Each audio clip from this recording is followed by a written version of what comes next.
Wild, right? The guy who basically invented America's financial system died so broke he couldn't pay for his own funeral. Alexander Hamilton, yeah, the dude on the $10 bill, was honestly one of the sharpest brains to come out of that wild colony era. But his story? It's a mess of pride, drama, and a bloody duel that left him face down in the dirt. But rewind before all the duels and political backstabbing before he was throwing down with Jefferson and co., there's this tiny, sweaty little island, Nevis, British West Indies. Seriously, blink and you'd miss it on a map. But somewhere in the mid-1700s, that's where Hamilton crashes onto the scene. Or maybe he does. Birth records are a disaster. Some say 1755, others 1757. Even Alexander himself seemed fuzzy about it, or just didn't care to clear things up. Honestly, who could blame him? Not exactly a fairy tale start. His mom, Rachel Facette, had her own baggage. French Huguenot roots, bounced from a Danish merchant husband. That split was a total mess. Church wouldn't even sign off on the divorce. And then she shacks up with James Hamilton, Alexander's dad. Scandal alert. They never got married, so boom, Alex is born illegitimate. Back then, that word stuck to a kid like glue. Doors slammed in your face before you even knocked. People stared, whispered, judged. Imagine being branded before you even get a shot. Money? Forget it. The Hamiltons were barely scraping by. Dad couldn't hold down a steady job. Mom was tough as nails, but even she couldn't keep poverty from bulldozing their lives. They bounced from Nevis to St. Croix, hoping for a fresh start, but bad luck just kept following, relentless. By the time Alex was about 11, his dad bailed. Couldn't handle the heat, or maybe just couldn't hack it. 2 years later, his mom dies, yellow fever most likely. So there's Alexander, barely a teenager, suddenly orphaned. No parents, no cash, no last name worth a damn. Just him, his big brain, and a pen. The world just saw some scrawny, forgettable orphan. Joke's on them. He was already plotting his comeback. After Rachel died, all Alexander had left was her last name and a pile of problems. He and his brother got dumped on a cousin, Peter Lytton, but that guy didn't stick around either. He ended up taking his own life. Within a year, so not even 14, and Alex was back to square one. No roof, no family, and only a scrap of basic education his mom managed to squeeze in before she died. So what does he do? Gets a job as a clerk for Beekman and Kruger, some big-time import-export merchants on St. Croix. Not glamorous, lots of ledgers, invoices, keeping track of sugar, rum, whatever the ship's dragged in. But honestly, for a kid with a brain like his, it was the best school you could ask for. He learned how money actually moved, how power really worked, not the stuffy textbook version. By 15, he'd basically run the joint when the boss was gone. I mean, most teens can't even be trusted to close a cash register, but here's Hamilton running a business. But don't get it twisted. The place was no paradise. The whole island ran on the backs of enslaved people. Class system, misery, all that ugly stuff. Alexander saw it close and yeah, it pissed him off. So he started writing. Not just angsty teenage journal entries, real stuff. Letters, essays, poems. He wrote about hurricanes like he was channeling Zeus himself. Politics, faith, the mess of morality. He tackled it all. Then came the real hurricane, 1772. Massive storm, just wrecked St. Croix. Ships sunk, buildings flattened, chaos everywhere. Alexander sits down and writes this wild, beautiful essay about it for the local paper. Not your average disaster report, more like something out of a novel, but with the sharpness of a philosopher. People read it and went, wait, who the hell is this kid? They start passing his writing around, talking, collecting money. These folks, half of them broke themselves, scraped together enough cash to send Alexander to America. Because genius has a way of lighting up the dark, even when everything's gone to hell. So, 1772, Alexander Hamilton boards a ship, leaving the Caribbean, all teenage nerves and big dreams, carrying the hopes of a whole island on his skinny shoulders. 16, maybe younger, but already walking like a man being chased by history. When he landed in Boston, then hustled down to New York, man, it was like he'd been dropped onto another planet. The place was buzzing, jammed streets, churches everywhere, ships crowding the docks, students darting around. This was a world away from sleepy little St. Croix. It was wild, it was nuts, it was alive with promise and chaos. So, he signs up at King's College. Yeah, the place that morphed into Columbia, no big deal. Back then, it was the Ivy League of the colonies. Hamilton, he didn't mess around. Dude inhaled books like they were air. Law, philosophy, econ, political theory. Basically, if it had words, he was on it.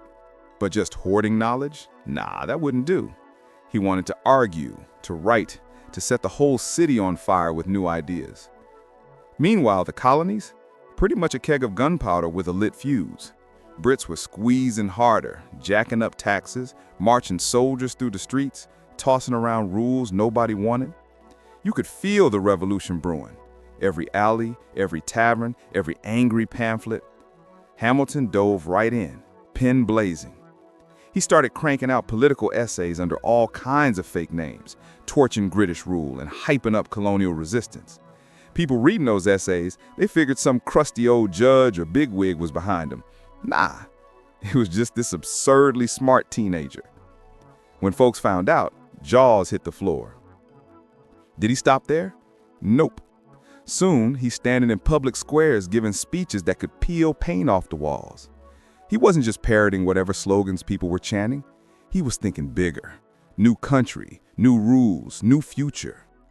New Yorkers noticed. The city was crawling with rebels, but Hamilton, he shone. Wasn't born rich, didn't have a famous name, but the guy had guts, brains, and a vision that wouldn't quit. Even with all this, he's not just a bookworm. He's out there drilling with the militia, the Hearts of Oak, before breakfast, right in the graveyard next to Trinity Church. They were mostly kids, totally green, armed with whatever they could scrounge up, but they had fire. Hamilton's hustling. Military drills at dawn, strategy and economics books at midnight. The guy barely slept. So 1775 rolls around, Lexington and Concord pop off, and Hamilton's ready to roll. He helps pull off this wild raid on a British battery in Manhattan, under fire, stealing cannons like an absolute maniac. It worked. Suddenly Hamilton's not just the guy with the silver pen. Now he's got nerves of steel too. He gets bumped up to captain of an artillery company, crazy rare for someone his age or his background. But he'd earned it, no question. His unit jumps into the thick of it, Princeton and all. Hamilton's guns make a difference. The bigwigs notice. They talk about his discipline, his brains. His men respect him. Word starts to spread. There's this young captain, sharp as hell, who can talk rings around anybody and handle himself in a firefight. And then, enter George Washington. The general's always on the hunt for people who can think, lead, and not crack when the heat's on. Hamilton checks every box. He doesn't know it yet, but his days charging around on battlefields are numbered. Washington's about to pull him into the real nerve center, the war room, where the revolution's fate gets decided. So in 1777, out of nowhere, here comes the invite. Hamilton's barely old enough to rent a carriage, but he's already commanding artillery and catching respect from all sides. Washington wants him, not out in the mud, but inside HQ, working strategy at the heart of the fight. On paper, maybe it looked like a demotion. In reality, he's about to step straight into the engine room of history. Hamilton thrived in the thick of things. Give the guy a crisis and he'd light up like a Christmas tree. But trading the battlefield for the smoke-filled rooms of revolutionary politics, that was a whole new beast. And honestly, this wasn't some backhanded demotion. Nope. Washington's offer dropped him right into the epicenter of the whole American experiment. How do you say no to that? You don't. So Hamilton jumped in with both feet. Officially, he was Washington's aide-de-camp. Sounds like a fancy title, but let's be real. He wasn't just shuffling papers or running errands. He was Washington's brain trust, his secret weapon. While the rest of the world saw another bright young secretary, Washington handed Hamilton the keys to the kingdom. The guy wrote everything: orders, battle plans, diplomatic pleas, and sometimes scathing tell-offs to Congress when they forgot, again, to send supplies. It was like Hamilton had a second job as Washington's ghostwriter. His pen? Basically a weapon in its own right. You can almost picture him hunched over, ink smudged on his fingers, stacks of parchment everywhere, the candle burning way past midnight. The dude's letters could move armies, no exaggeration. If Washington needed someone to jump, Hamilton's words made them leap. And it wasn't just about the logistics. He was the man in the inner circle, the one Washington bounced ideas off of when everyone else was too afraid to tell the truth. He was part strategist, part therapist, part fixer. And let's not forget, the age gap between them was huge. Washington could have been his dad, but the respect was mutual. Washington saw something in Hamilton that was rare. Genius without the ego, drive without hesitation. He didn't just want Hamilton at his side, he needed him. But here's the rub. Hamilton wasn't built to sit still. He could play the political game, sure, but the itch for battle just wouldn't quit. He wanted a legacy, and as much as he respected Washington, he didn't want to be just a footnote on someone else's page. He wanted to be the guy out front, sword drawn, leading the charge. He asked for it, over and over, and every time, Washington said no. Not because Hamilton wasn't good enough, but because he was too good at what he was already doing. Washington wasn't stupid. He knew losing Hamilton would be like running headlong into battle without your best weapon. This tug of war between them, it was real. Washington treated Hamilton like family, but Hamilton, always restless, kept pushing the boundaries. Still, for all the tension, they were a team. They needed each other. One the seasoned general, the other the ambitious upstart with a mind like a steel trap. Meanwhile, Hamilton wasn't just busy with paperwork. He was out there hustling, making connections, building his own revolutionary BFFs, Lafayette, Lorenz, the whole dream team. He was dreaming bigger than just winning a war. He was already laying plans for what came next, a government that actually functioned, a country that lasts. It's wild to think how young he was, yet already scheming about federalism and national banks, while everyone else was just trying to keep their boots dry. For 4 years, he was the glue holding everything together. He kept the troops fed, organized supply lines when everyone else was ready to give up, and played politics with Congress and the generals, smoothing egos and patching up feuds. If someone needed a kick in the pants, Hamilton's letter delivered it. If Washington needed advice, Hamilton was right there with a fresh idea, or 3. But let's be honest, the guy was burning up inside. He'd tasted battle before, literally snatched British cannons while bullets were flying. Now, stuck behind a desk, it was like caging a lion. Every time another officer got handed a battlefield command, every time someone else got a medal or a round of applause, Hamilton felt it. The resentment didn't explode, it simmered. He wanted to be out front, remembered for guts and glory, not just ink stains. And then, of course, it came to a head in 1781. All that pressure, all that ambition, something had to give. One day, Hamilton kept Washington waiting outside a room for a few extra minutes. Maybe he was making a point. Maybe he was just tired.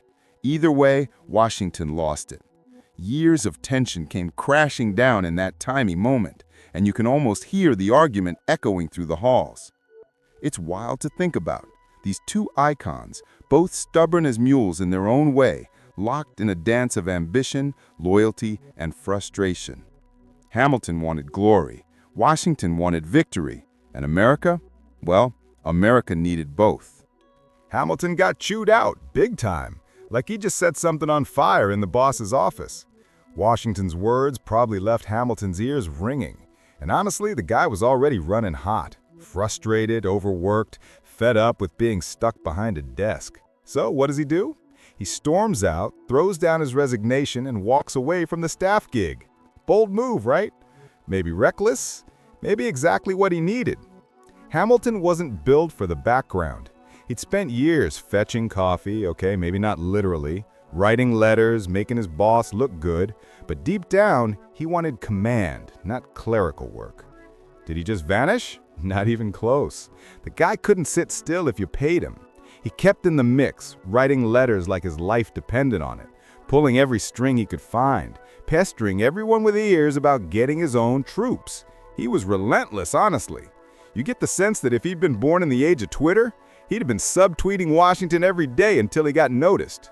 Persistence paid off. Finally, Washington said, "All right, fine, here's your battalion." Maybe it was grudging respect. Maybe Washington just wanted a little peace and quiet. Either way, Hamilton finally got his shot. Now, paint the scene. It's spring 1781. The war's been dragging on forever. Everyone's exhausted, and rumors are flying about Yorktown. Cornwallis, the British hotshot, has dug himself in deep with a mountain of redcoats, basically daring the Americans and their French buddies to try something. Washington and Rochambeau, the French commander, seriously, this guy had more titles than a Game of Thrones character. Cook up a plan, march south, box Cornwallis in, and hit him where it hurts. Hamilton, now with his own command, is in the thick of it, finally out from behind the desk and into the mud. The siege starts and you can just feel the tension. Everyone knows something big's about to go down. Hamilton's been itching for a chance like this, and now it's right in front of him. The plan? A nighttime assault on Redoubt 10, one of 2 British fortifications holding the whole defense together. It's a suicide mission, honestly. You're sneaking up on armed British soldiers in the dark, no loaded guns, just bayonets and nerves of steel. The idea was to keep it quiet. No gunfire, no chaos, just a lightning-fast attack. So October 14th, 1781 rolls around. Moonless night, probably humid, definitely terrifying. Hamilton's leading his men at the front. He's not the type to hang back and let others do the dirty work. They creep up, then bam, rush the redoubt. He's climbing the walls, sword in hand, musket balls whizzing past his head. 10 minutes of pure insanity. People screaming, bayonets flashing. And then, just like that, it's over. Redoubt 10 is theirs. The French take Redoubt 9 at the same time, and suddenly the British are in deep trouble. Days later, Cornwallis surrenders. That's it. Game over. The British pack it up and head home. And for Hamilton, this was way more than just a military win. This was him proving to everyone, Washington, Congress, probably himself, that he wasn't just a political brain or some glorified secretary. He could lead men in battle, stare down musket fire, and come out on top. Not bad for a guy barely old enough to rent a car by today's standards. Washington had to look at him differently after that. No longer just the smart kid at the desk, but a warrior who had earned his stripes the hard way. But here's the thing people forget. Beating the British was only the first act. The real mess was just beginning. The colonies had pulled off the impossible, but now what? There's no rule book for inventing a country from scratch. The big questions were just starting to bubble up. How do you run this place? Who's in charge? How do you stop it from collapsing into chaos? Hamilton, as usual, was already 3 steps ahead. Where some guys wanted to kick back and celebrate, Hamilton saw nothing but unfinished business. When the Treaty of Paris finally got signed in 1833, America was officially free on paper, but freedom, that was just the starting line. Hamilton looked around and realized most people were celebrating the end, but for him, it was like the first day of school. The real challenge was building a country that wouldn't fall apart in a year. He'd spent years fighting the old system. Now, he was obsessed with making sure the new one actually worked. The Constitution, the Federalist Papers, the whole debate about banks and central government, Hamilton was already mentally drafting the blueprint. In other words, the war made America possible. Hamilton wanted to make sure it survived. If history is a movie, the credits didn't roll at Yorktown. That's just when the sequel started, and Hamilton was determined to be the main character. Oh, absolutely. Let's dig in even deeper because the surface-level story barely scratches the chaos and drama packed into those years. So, fresh off the Revolution, everyone's chest thumping about independence, but honestly, the place is falling apart at the seams. The Articles of Confederation? Imagine a group project where nobody does their part, everyone wants their own way, and the teacher's too scared to step in. That was America. Each state was basically its own little kingdom, printing its own funky money, good luck spending Rhode Island cash in Georgia, passing whatever laws suited them, and picking endless fights over taxes and trade. It was like a reality show, except with worse fashion and more debt. Hamilton's looking at all this, probably grinding his teeth into dust. He'd survived the revolution, but now he's staring down the barrel of a different kind of disaster, total national meltdown by stupidity. He leaves the army, tries his hand at law in New York, because, bills, but he can't let go. His brain is still stuck in fix this mess mode. For him, the lack of strong government wasn't just inconvenient, it was dangerous. He'd seen firsthand how quickly things could fall apart when nobody was in charge. So what does he do? He doesn't just shout into the void, he gets busy. Letters, essays, late-night rants. Hamilton's basically spamming the 18th century version of Twitter, warning anyone to listen that the whole country is about to eat itself if something doesn't change. He's not subtle either. The guy was all in on structure. Give the government teeth, make sure money actually means something, and stop the states from acting like bratty siblings fighting over the last slice of pizza. And then the Annapolis Convention. Honestly, it was almost a joke. Only 5 states showed up. You can picture Hamilton, barely restraining an eye roll, watching the clock tick while delegates drone on about trade problems. But he's clever. He uses this failure as a springboard. He pushes for a bigger, bolder plan, drag everyone to Philly and rewrite the rules from the ground up.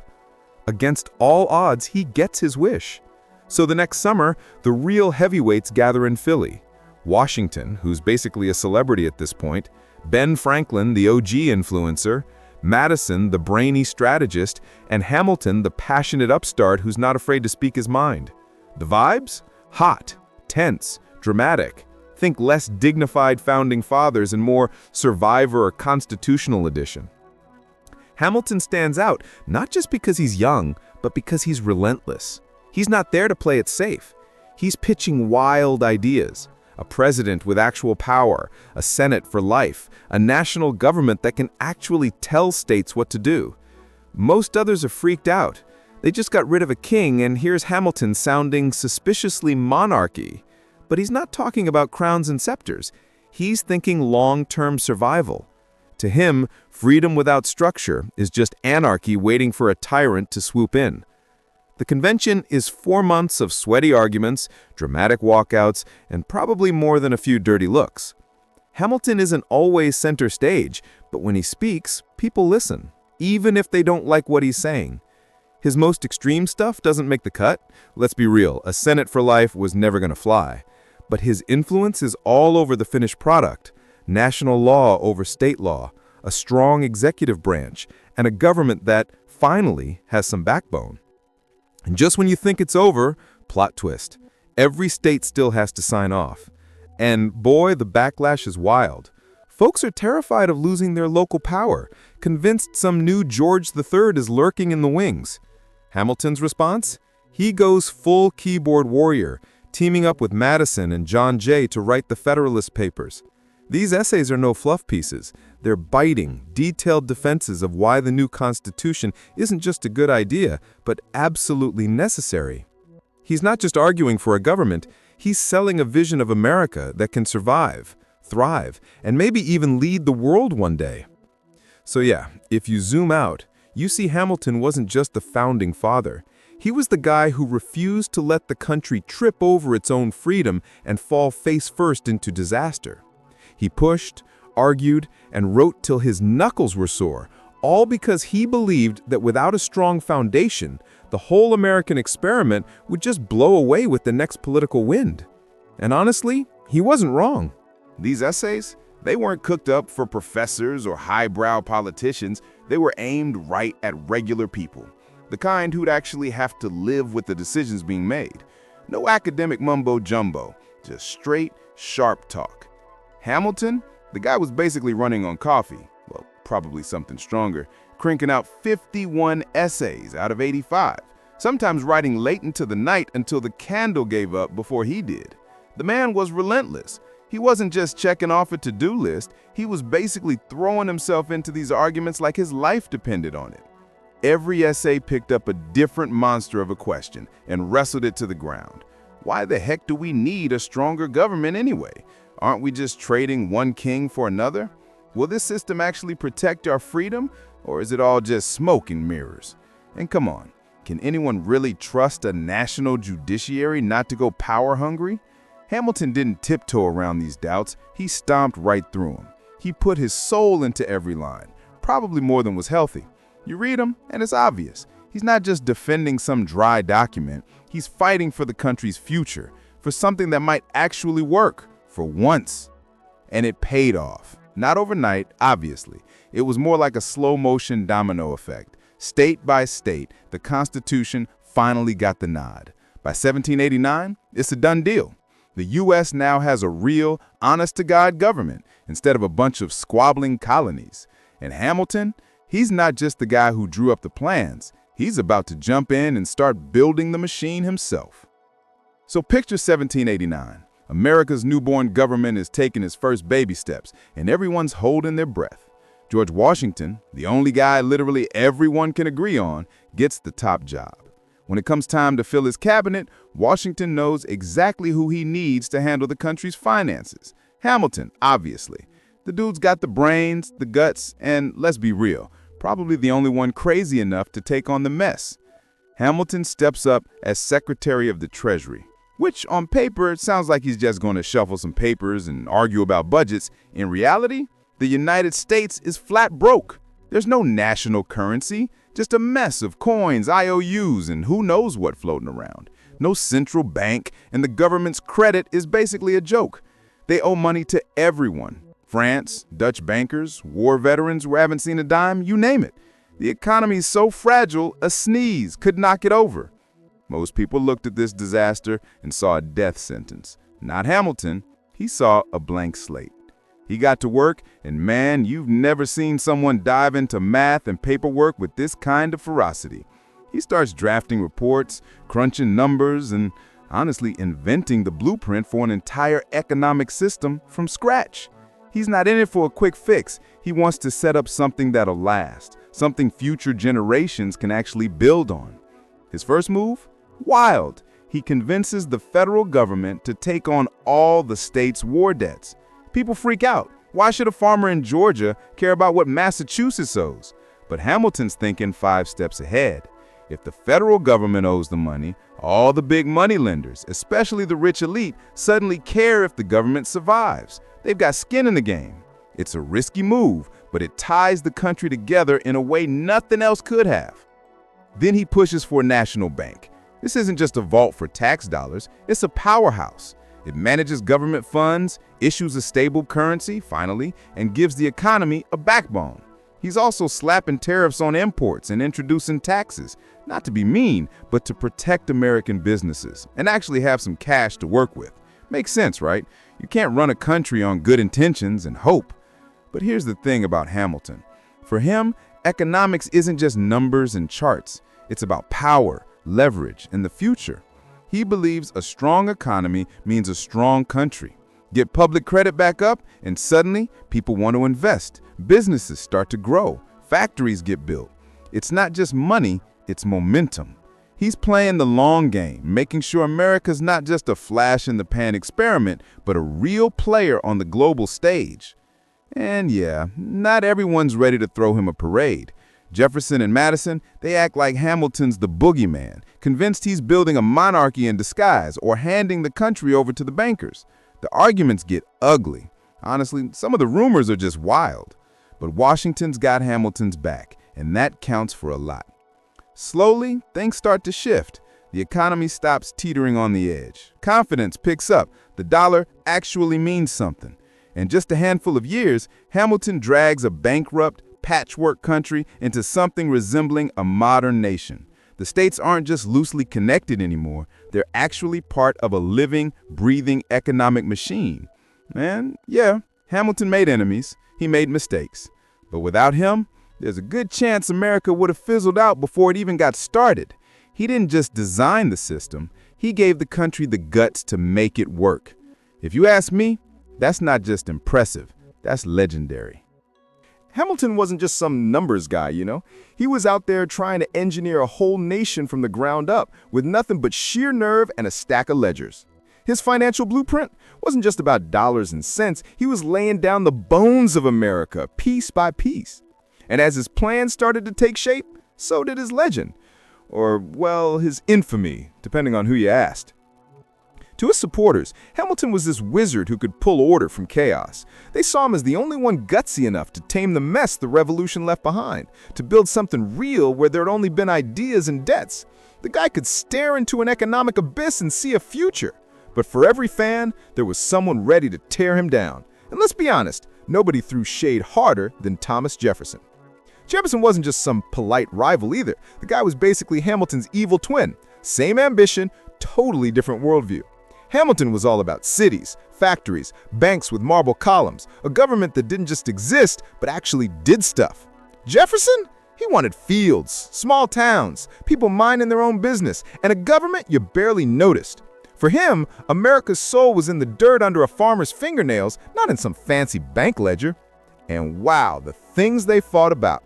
Jefferson looked at Hamilton's national bank and saw a ticking time bomb. Unconstitutional, dangerous, a gift to the rich at everyone else's expense. Debt plans? Jefferson thought they were just a sneaky way for the old money crowd to get even richer, while working folks picked up the tab. Hamilton's tariffs and taxes? More like a punch in the gut to every regular Joe trying to make a living. Jefferson honestly believed Hamilton was dragging America straight into the arms of some British-style elite, where the rich called the shots and liberty was just a word politicians tossed around. But Hamilton? He wasn't losing sleep over Jefferson's complaints. He thought Jefferson's vision of America was just quaint, cute even, but completely out of touch. Hamilton knew that without money, credit, and a government that could actually flex its muscles, America would stay weak, a paper tiger. He wanted a country that could stand toe-to-toe with Europe, not just another backwater stuck in endless debt. This wasn't just your average political spat. It got heated, fast. The cabinet meetings? Basically a reality show, just missing the dramatic music and confession cams. Jefferson had Madison as his wingman, and Hamilton was tuning in, usually siding with Hamilton because, well, the guy delivered results. Washington liked Jefferson, sure, but he loved winning more, and Hamilton was his ticket. Things spilled into the public arena, too. Jefferson's allies unleashed the press, accusing Hamilton of everything short of kicking puppies: corruption, monarchy dreams, tyranny, you name it. Hamilton's crew shot back, painting Jefferson some pie-in-the-sky idealist who let the country fall apart. The back and forth wasn't just drama, it was the birth of American political parties. Suddenly, people weren't just arguing over policy, they were picking sides, flying colors. Hamilton's squad became the Federalists. Jefferson's gang, Democratic Republicans. Boom! Just like that, the country was splitting, not just by geography, but by ideas. And let's be real. This wasn't what the founders pictured when they toasted liberty in Philly. They hoped everyone would sing Kumbaya and get along. But turns out, a country full of big personalities and bigger egos? Yeah, that's not how it works. America was barely on its feet and already squabbling with itself. Hamilton, he never woke up and said, "I'm gonna start a political party today."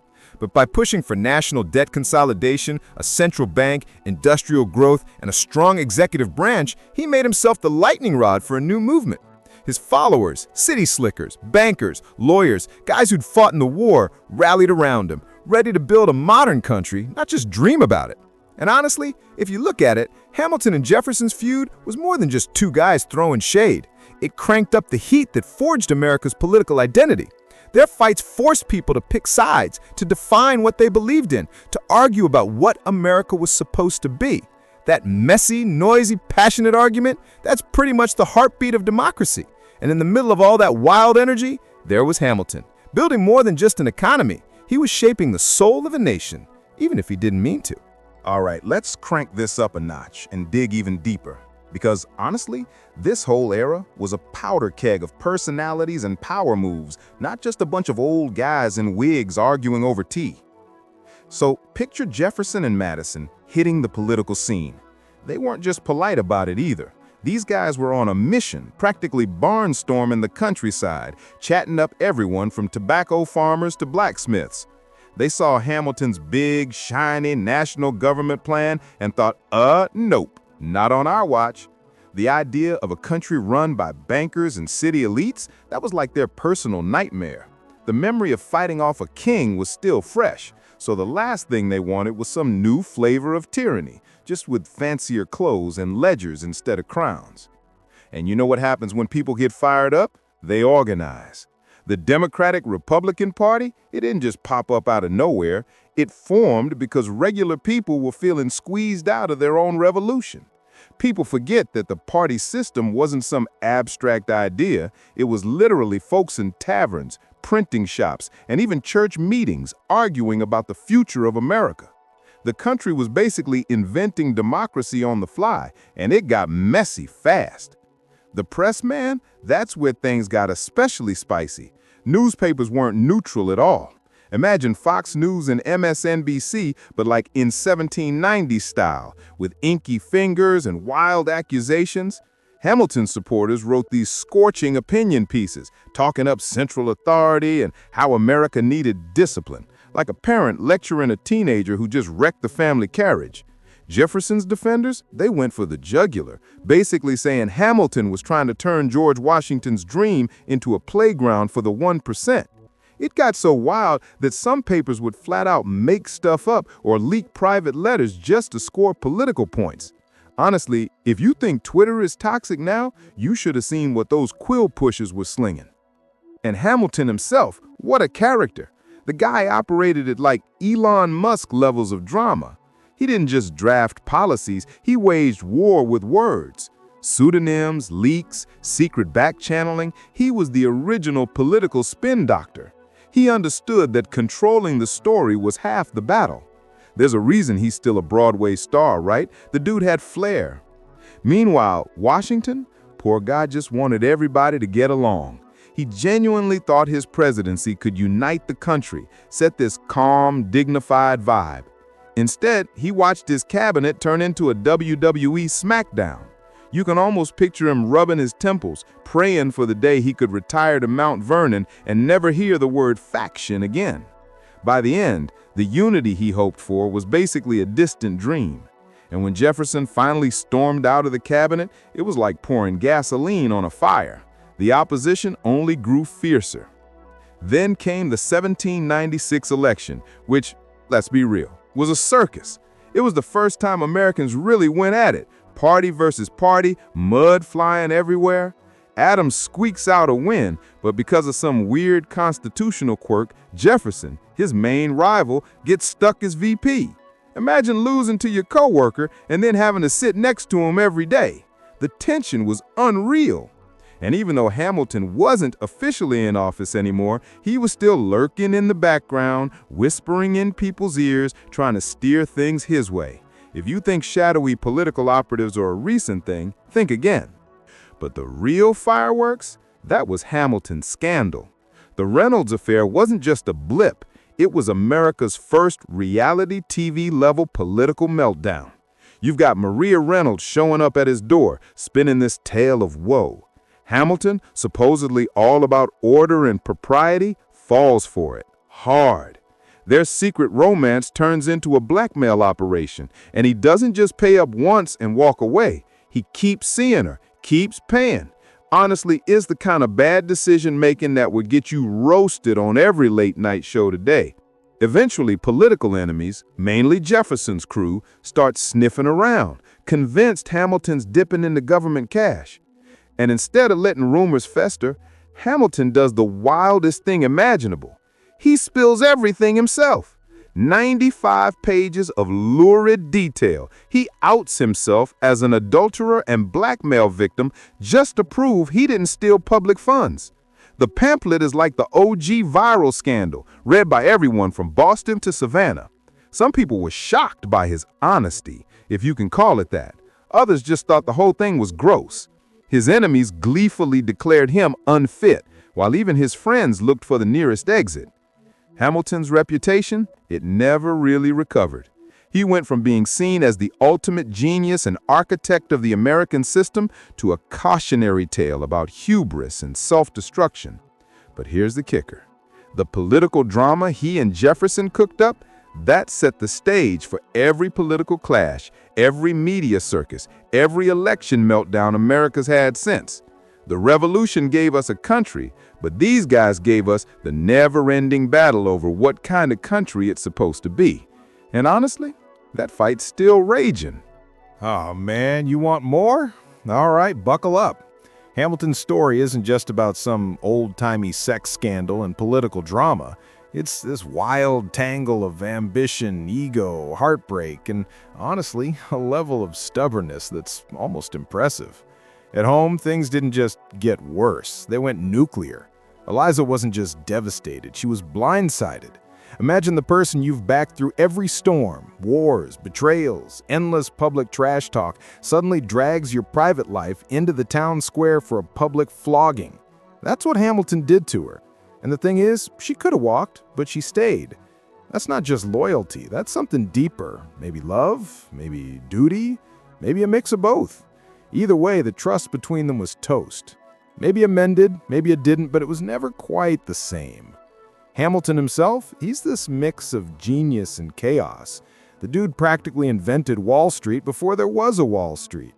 He was the kind of guy who could write you under the table, out-argue everyone in the room, then probably get into a duel about it later. But that brain, it never rested, and sometimes it worked against him. After the Reynolds pamphlet, he tried to do damage control in the worst way possible by publishing every gritty detail himself. He thought, if I'm brutally honest, people will respect me.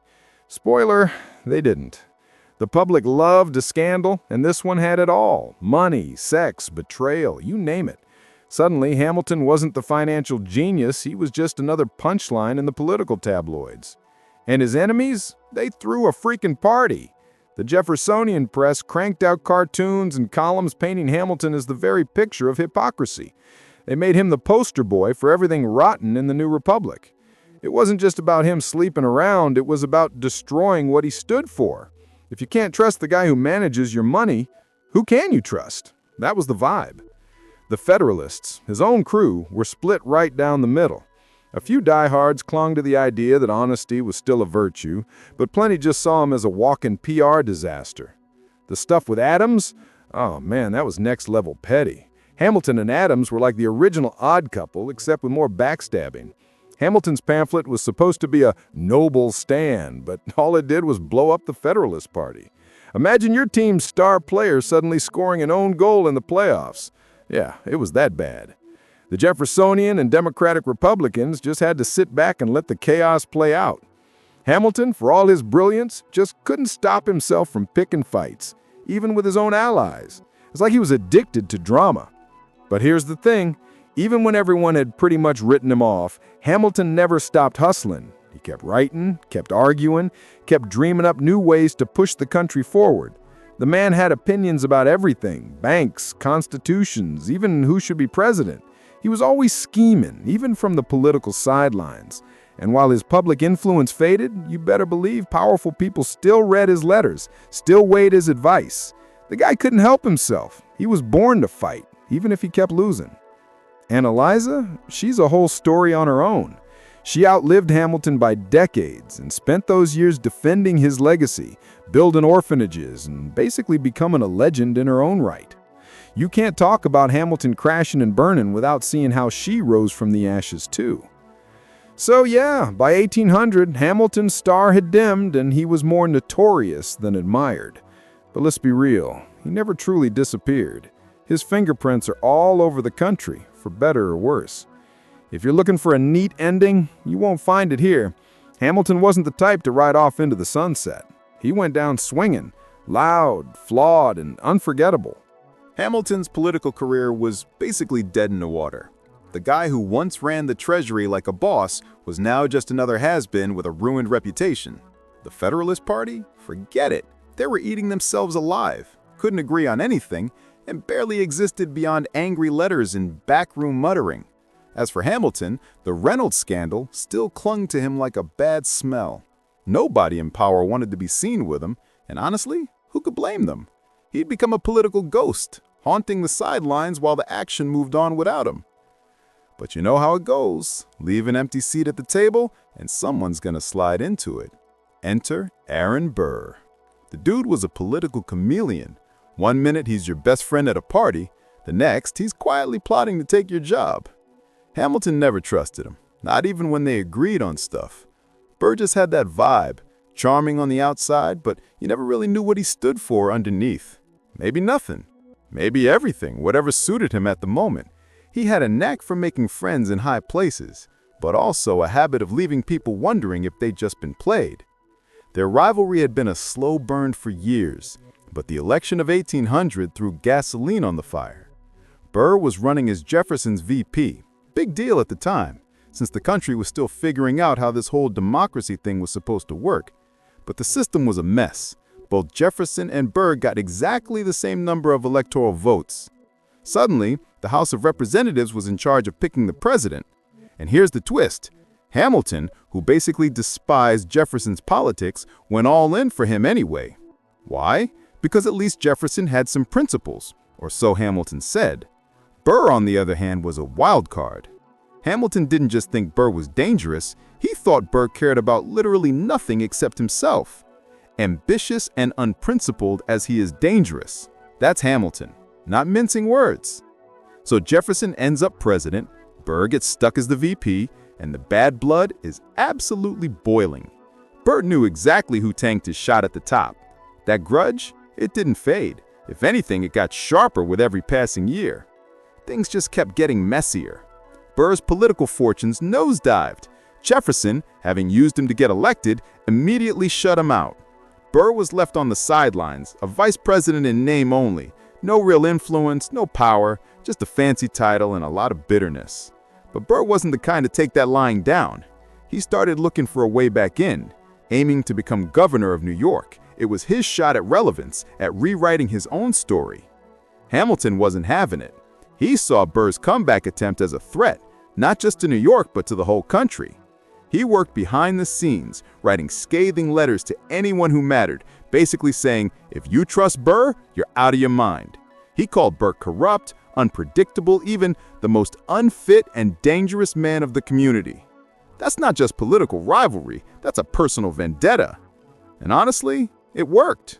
Burr lost the election, and the humiliation was public and brutal. The newspapers had a field day, and Burr, he blamed Hamilton for every bit of it. And then, classic early American drama, a letter hits the press. Dr. Charles Cooper, a friend of Hamilton's, let slip that Hamilton had said even worse things about Burr at a private dinner than what had already been published. Burr was done playing nice. He demanded a retraction, something to save face. Hamilton refused, sticking to his guns. He'd criticized Burr's politics, sure, but despicable? That was someone else's word. Burr didn't care about the details. He wanted payback. So Burr challenges Hamilton to a duel. Yeah, dueling was illegal, but that didn't stop anyone. Honor was everything back then, even if it meant risking your life over an insult in a newspaper. Hamilton hesitated. He hated dueling, had lost friends to it, and deep down didn't want to go through with it. But in their world, calling off a duel could destroy whatever shreds of reputation you had left. Pride, honor, stubbornness, it all mixed together and pushed him forward. At this point, the whole thing was less about politics and more about two men, both chewed up and spit out by the system, locked in a personal feud that had outgrown the original spark. They were both outsiders now, more alike than either would admit, and careening toward a showdown that everyone could see coming, except maybe themselves. The fuse wasn't just lit, it was racing toward a powder keg. And you know how that story ends. He didn't just speak out against them, he practically shouted it from the rooftops, like the guy couldn't help himself. You know the type. Can't swallow his pride for a second, even if it save his skin. Family? Yeah, he had one. Sons, a wife, a name people respected or hated depending on who you asked, and a legacy that'd make most men break out in a sweat. But pride, that was the real puppet master, tugging his strings. Hamilton couldn't handle the idea of folks calling him yellow. Back then, reputation was everything. Lose your honor, might as well dig your own grave. So when the challenge landed on his doorstep, he didn't just accept it, he practically embraced it, like he was itching for the drama. He knew there was a good shot, no pun intended, he wouldn't walk away. So he did what people do when they see the end coming, got his house in order. He poured his heart out to Eliza, in a letter, the kind that'd make even the most stone-hearted reader sniffle. Then he scribbled a statement, swearing up and down he'd fire wide, throw away his shot, literally, because he wanted to keep his honor without making a murderer out of himself. It's almost naive, honestly, thinking you could waltz into a duel and come out with clean hands. Life's messier than that. The morning of July 11th, 1804 was straight out of a Gothic novel. Picture it. The Hudson River still half asleep, a couple of rowboats gliding across, carrying two of the most stubborn men in America to a patch of dirt famous for ending dreams. Weehawken wasn't some random spot either. It was the place Hamilton's own son, Philip, had bled out in a duel just a few years before. Talk about ghosts hanging over the place. So here comes Hamilton with his second, That's basically your duel buddy, in case you're not up on 19th century etiquette. Burr shows up with William Van Ness. They measure out the paces, 10 steps. You could probably cut the tension with a butter knife. Now, what actually happened in those few seconds? That's the million-dollar question. Hamilton, by his own account, wasn't looking to kill anybody. Some say he shot into the trees. Others claim his hand shook and he pulled the trigger without meaning to. The whole thing is a foggy mess, like the universe wanted to keep the truth to itself. But one thing's not up for debate. Burr didn't blink. He aimed, he fired, and his shot hit Hamilton right in the gut, wrecked his insides, busted bones, the works. Hamilton dropped. Burr, maybe shocked at what he'd done, maybe just cold, took a step forward, then turned and walked away. That's how duels ended back then. No dramatic apologies, just silence. They hustled Hamilton back over the river, trying to keep him alive, but the guy was in bad shape. He was unconscious half the time, bleeding out, barely hanging on. They took him to a friend's house in Greenwich Village, old school New York, where his family rushed in. 31 hours he fought for life. Talk about stubborn. In those hours, he drifted in and out, said his piece to Eliza, asked for forgiveness, got his last rites. His friends came to say goodbye. His kids held on to him for every last minute. July 12th rolled around and Hamilton was gone. 47. That's young by any standard, especially for a dude who'd packed so much into those years. Revolutionary War hero, financial whiz, author of most of the Federalist Papers, builder of the country's bones. And the aftermath? It hit New York like a thunderclap. The city basically came to a standstill. Crowds of people just stood outside his house, too shocked even to talk. Federalists lost their guy, their anchor, their attack dog, their brain. Even their political enemies were thrown off. Sure, duels happen, but this was different. This was the guy who helped birth the nation, built the damn economy, defended the Constitution, and now he'd been gunned down by the sitting vice president. Public outrage exploded. Hamilton's funeral wasn't just well attended, it was massive. Businesses shut down, church bells rang, even soldiers marched beside regular folks, all united in grief. They buried him at Trinity Churchyard, not with a fancy politician send-off, but as a patriot, a man who, for all his flaws, had shaped the country. And Eliza? She was left holding the bag. Debts up to her neck, 7 kids depending on her, and the weight of Hamilton's legacy pressing down. It would have broken most people, but Eliza was made of tougher stuff. She didn't just survive, she went on the offensive. Pushed by heartbreak and stubborn devotion, she spent the rest of her life making sure people remembered Hamilton for more than just that duel.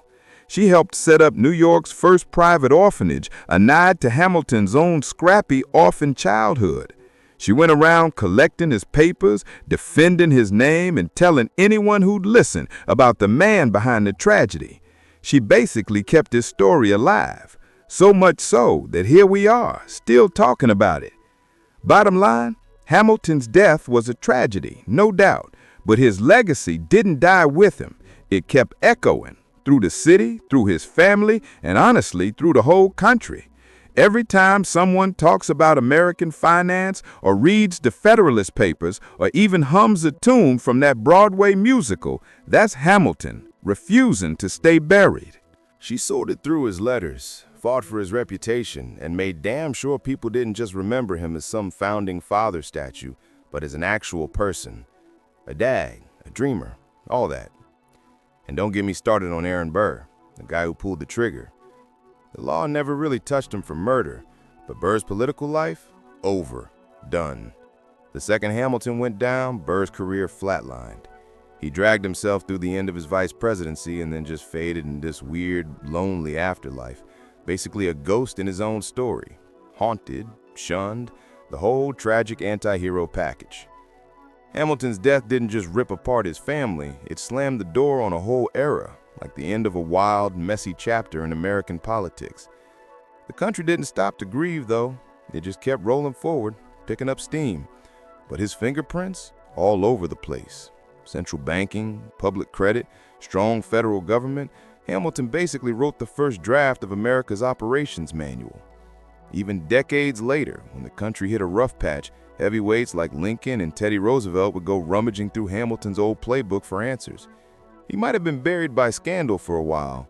Seriously, the 1800s were not kind to his reputation, but his name never totally vanished. Because Hamilton wasn't just a founder, he was the kind of guy who builds the engine, not just the car. A believer, the sort who throws himself at big ideas, even if they chew him up. Now let's talk about Eliza. After Hamilton got shot, she was left standing at the crossroads of heartbreak and, honestly, one hell of a to-do list. 7 kids, a mountain of debt, a legacy already under siege by people who were more interested in the juiciest gossip than the man's actual achievements. Hamilton's enemies? Oh, they were thrilled.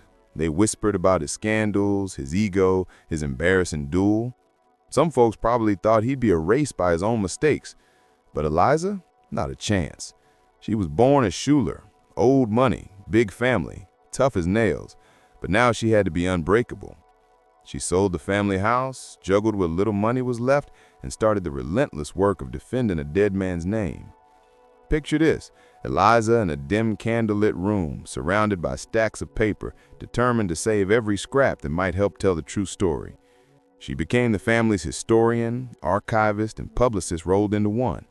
She tracked down his letters wherever they landed, organized his essays, sorted government reports, and just kept grinding. There's something almost stubbornly heroic about it. She knew history had a short memory, especially for people with enemies, so she fought for his place in it. Whenever historians came knocking, Eliza set them straight. She told stories, corrected rumors, and kept Hamilton's name alive not with big speeches, but with dogged, careful storytelling.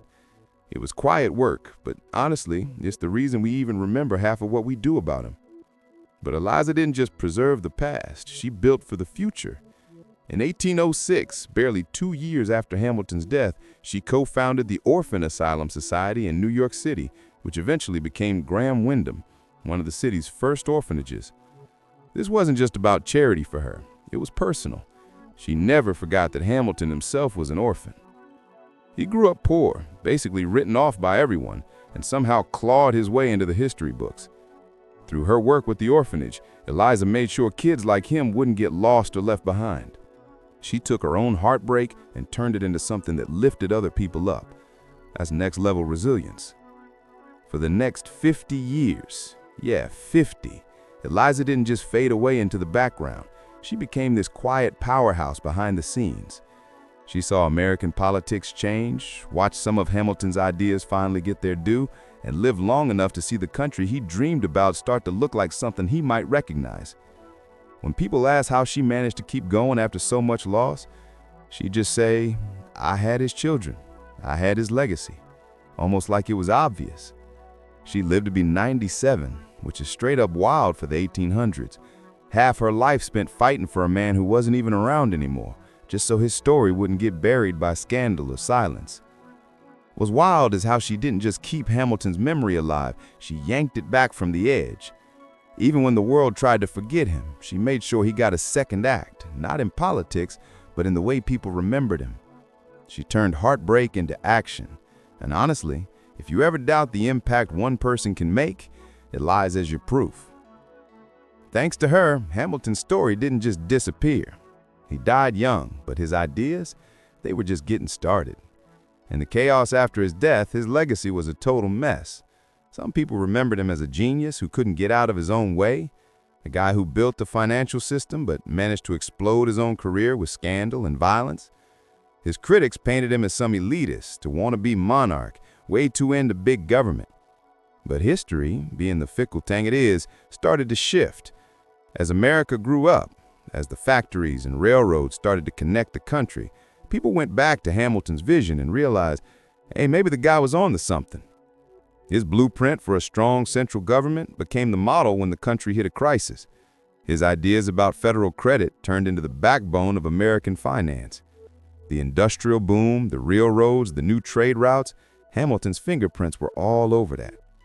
The weird part, the same stuff people hated him for, his boldness, his willingness to centralize power, his belief in a strong, unified country, became the very things America needed to survive and thrive. It's almost like the guy was playing chess when everyone else was stuck on checkers.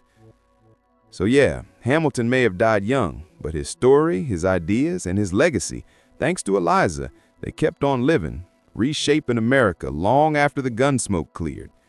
And honestly, if that's not a comeback, I don't know what is. By the time the Civil War rolled around, Lincoln wasn't just glancing at Hamilton's work. He was practically treating those writings like sacred texts. The guy was looking for blueprints, and honestly, who better than Hamilton? Lincoln saw him as this rare mix of idealist and hardcore realist, someone who actually grasped that holding the Union together took more than just pretty speeches about freedom. You had to have a plan, a system, a way to actually pay for all those soldiers and supplies. Hamilton's vision of a national bank, a solid credit system, a government that could flex some financial muscle. Lincoln ate that up.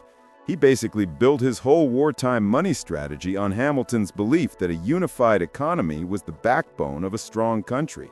This wasn't just a one-off either. Later presidents, Teddy Roosevelt, FDR, were out here name-dropping Hamilton in speeches like he was their personal hype man. They borrowed his ideas about strong executive leadership and using the federal government to actually get stuff done. If you look at the big New Deal programs or all those massive infrastructure projects, you can see Hamilton's fingerprints all over them. These guys understood what Hamilton had been screaming into the void. You can't build a nation on vibes alone. You need roads, banks, a postal system, some serious federal power. And then historians started coming around too. For ages, the dude got dunked on for being too ambitious, too city slicker, not of the people enough. But when folks started actually reading what he wrote and looking at how America turned out, well, it got kind of awkward, didn't it? Suddenly, Hamilton wasn't just that guy who died in a duel. He was the one who saw where America could go, long before anyone else could. It's wild to think he was designing a framework for a country that wouldn't exist for another century or more. Some of his ideas are still ahead of where we are now. The guy just didn't know how to think small. Of course, back in the 1800s, he got pushed out of the spotlight pretty quick. Washington became the marble statue, Jefferson, the philosopher king, Franklin, everyone's favorite quirky uncle, Hamilton, he turned into a trivia answer. His Federalist Party basically evaporated, and the people who hated him, Jeffersonians, the Southern planters, all those guys who thought he was a closet monarchist, well, they had the loudest voices for a few decades. They painted him as this cold, power-hungry elitist who only cared about Wall Street and didn't give a damn about the little guy. And then there's that duel. Seriously, you can't make this up. Two politicians shooting at each other because they couldn't settle their beef like grown-ups? That's some reality TV drama right there, not what you want in your national origin story. It didn't jive with the great man making noble sacrifices version of history people wanted to put in textbooks. So Hamilton started fading. The Federalist Papers, yeah, people read them, but nobody spent much time thinking about who actually wrote them or why. His economic ideas stuck around, but his name got lost in the shuffle. It's like he was hiding in plain sight. Still, not everyone forgot.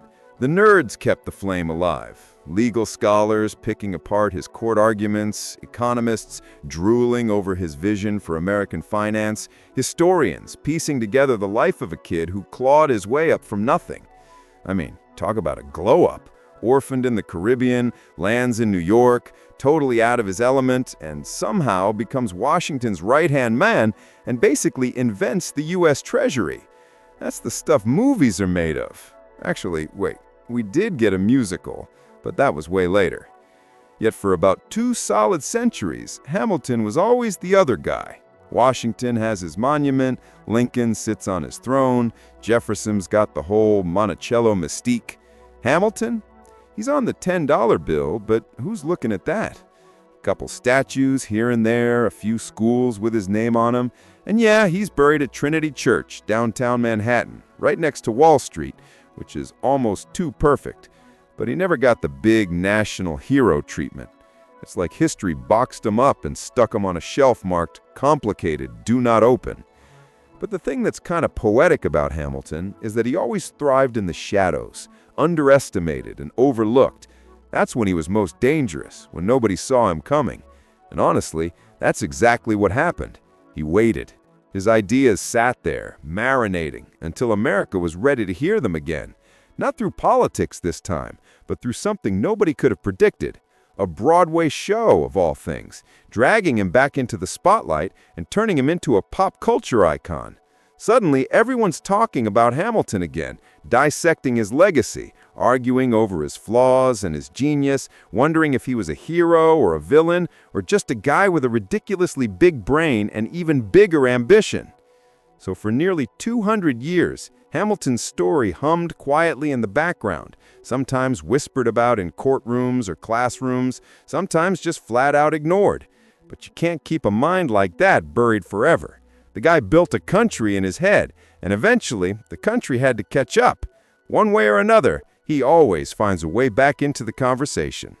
Yeah, let's dig in even deeper. Because honestly, the whole Hamilton thing, it's not just about a dude with a ponytail rapping on stage. There's way more swirling around underneath. First off, let's talk about Chernow's book. It's wild how a single biography, just one thick doorstopper of a book, could set off a cultural earthquake. It's not like Alexander Hamilton was some rock star before this. Most people probably just knew him as the guy on the 10, or that dude who got shot by Burr, who, let's be real, was basically a footnote before the musical made him a household name again. Chernow didn't just go, here's what Hamilton did. He got into the messy stuff, the chip on Hamilton's shoulder, the weird feuds, the relentless drive that honestly feels exhausting just reading about it. He painted him as a scrappy outsider, not some powdered wig on a pedestal. And then Lin-Manuel Miranda answered the chat. You gotta love the randomness of it. He's on vacation, probably half bored, reads this book, and just gets zapped by inspiration. The hip-hop angle is genius, because hip-hop isn't just a music style, it's this whole culture about rising up, making something out of nothing, telling your own story even if the world's told you you don't get one. That's Hamilton's life right there. Miranda saw the beats in the biography, the rhythm in the rebellion, and suddenly history felt less like homework and more like a mixtape. When Hamilton hit the stage in 2015, it wasn't just a musical, it was a freaking movement. You'd see people who'd never set foot in the Broadway theater lining up for tickets. Kids blasting the Cast album like it was the latest Drake drop. It made the old stuff, the founding of America, the Constitution, all those crusty debates feel like they actually mattered. Because for once, they did. The show made history feel urgent, not ancient. The Founding Fathers, they weren't just statues anymore. They were messy, passionate, even kind of reckless. And the cast brought this electric energy, flipping the script on who gets to tell America's story. Seeing black and brown actors as George Washington, Thomas Jefferson, Hamilton himself, it wasn't just about diversity points. It was about grabbing the narrative back from the usual suspects and showing that America's always been bigger, messier, and more colorful than the textbooks let on.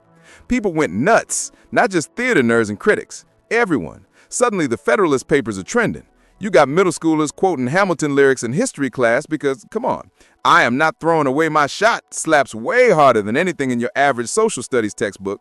Museums saw visitors spike, and Chernow probably needed a new bookshelf just for his royalty checks. Even Google felt the burn. Searches for Alexander Hamilton exploded. But here's the thing that really gets me. It's not just about making history cool.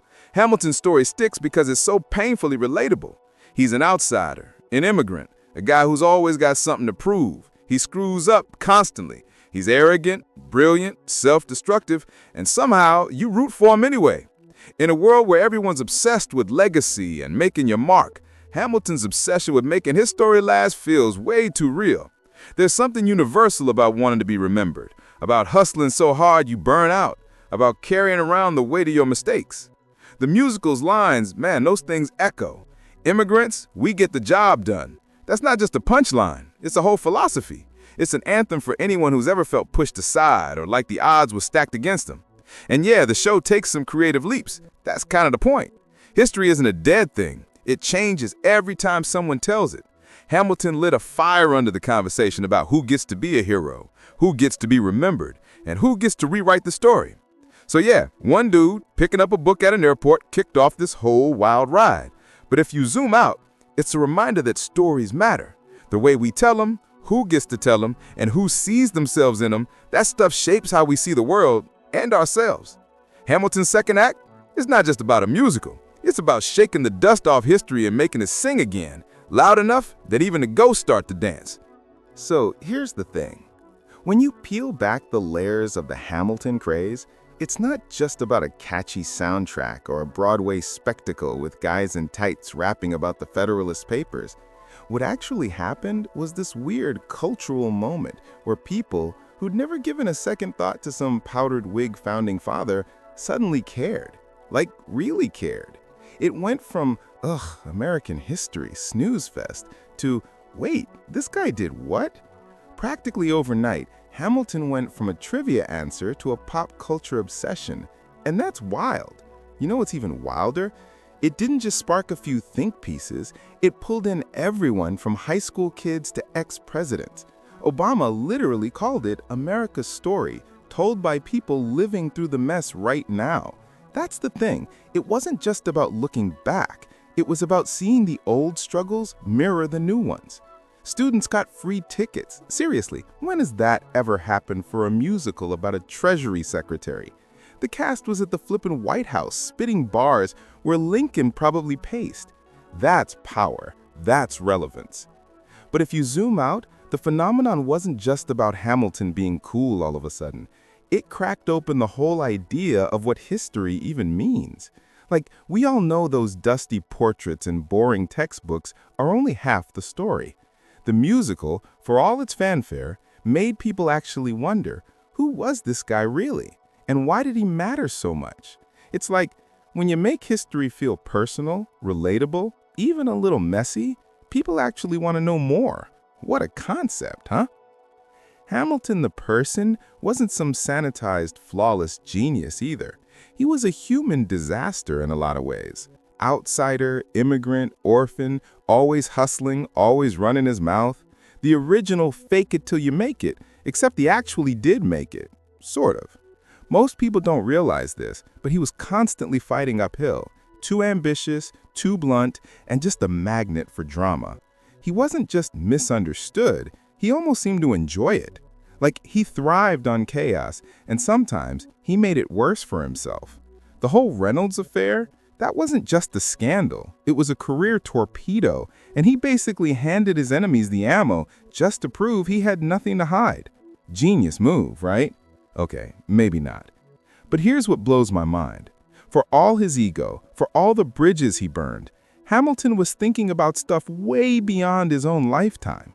While other founding fathers were busy bickering or trying to keep their farms afloat, he was dreaming up blueprints for a country that didn't even fully exist yet.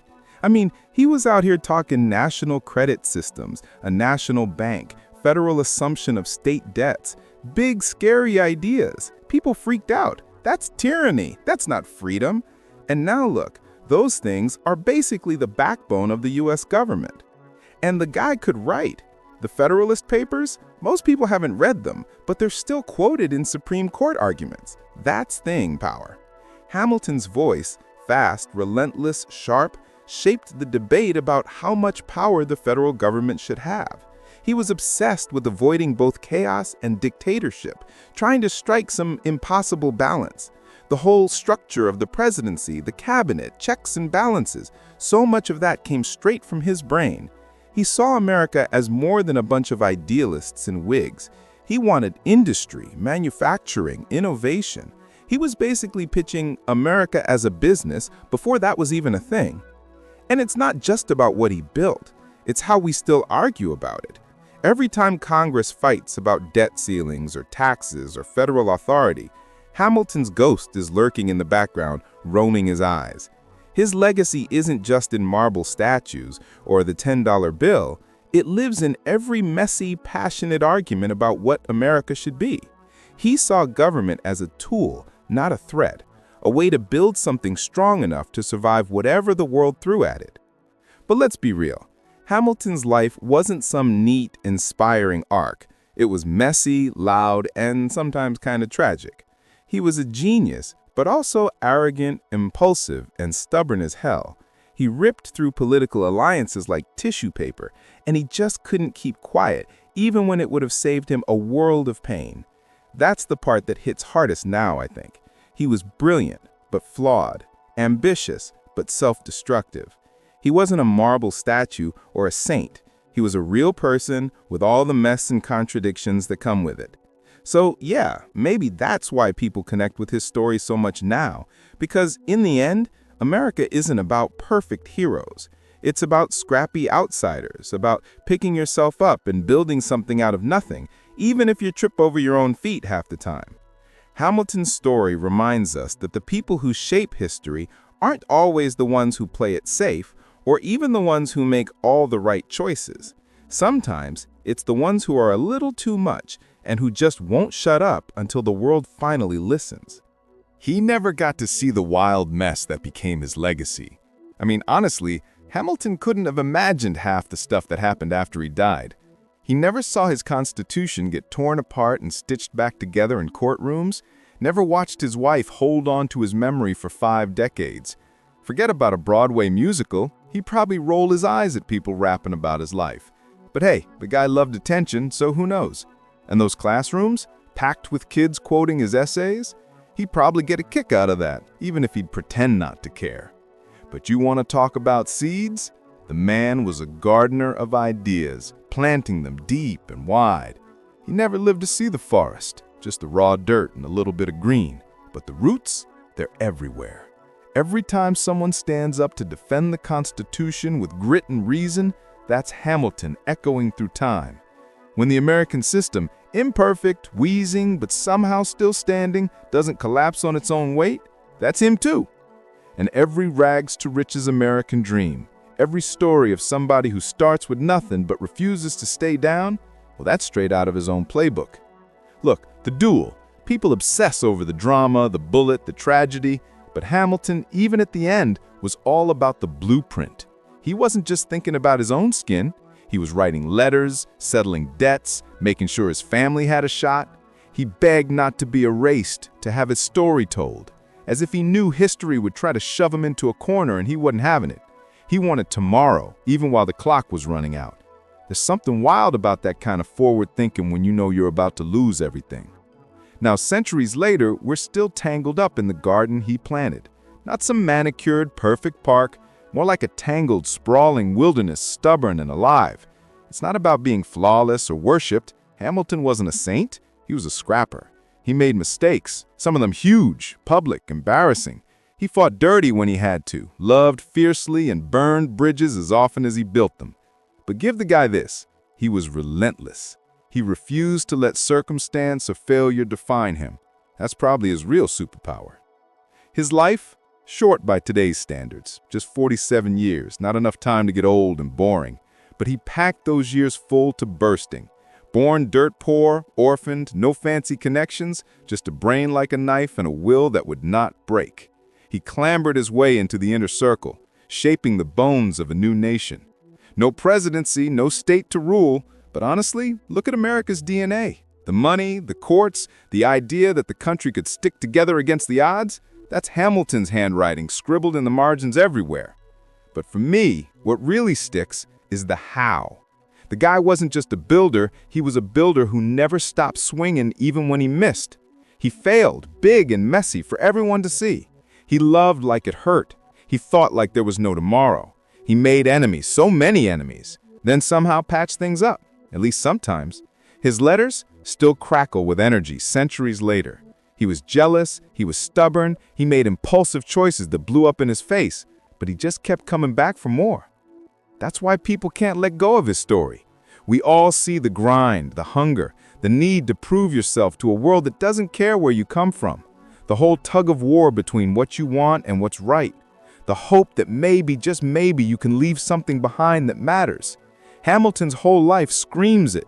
Greatness doesn't come from being perfect. It comes from fighting like hell not to settle. From having a vision and chasing it down, teeth bared, even when the world says no. He dreamed of a country that was strong, organized, stable, something that would last. And sure, he didn't live to see it all come together, but he laid the groundwork, poured the concrete, hammered the beams. He didn't throw away a shot in that duel, not really. He left behind a shot for everyone who came after. A shot at freedom, at structure, at building something out of nothing. What else do you want from a founding father? Forget the marble statues and the myths. Hamilton was flesh and bone, ink and steel, and that stubborn spark.